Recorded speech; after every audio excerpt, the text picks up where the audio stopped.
Nur üzlü Qəhrəmanov Sadiqimiz.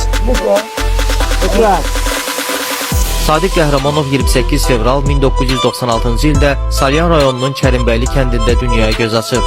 Orta məktəb illərində dərslərini yaxşı oxuyan Sadiq öz tərbiyəsi və əxlaqı ilə həmişə diqqət mərkəzində olub. O məktəbdə keçirilən tədbirlərdə müntəzəm iştirak edirdi. Əsasən döyüş səhnələrində yer almağı sevər, böyüyəndə qəhrəman olacağını deyərdi. Bir sözlə elinə, obasına bağlı biri idi Sadiq.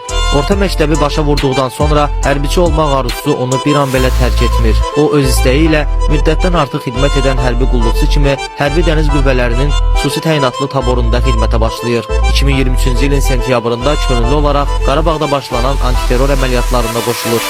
O, döyüş yoldaşları ilə Ağdərədə mənfur düşmənin postlarını darmadağın edir. Elə Ağdərə istiqamətində 22 sentyabrda gedən döyüşdə də qəhrəmancasına şəhidlik zirvəsini ucalır.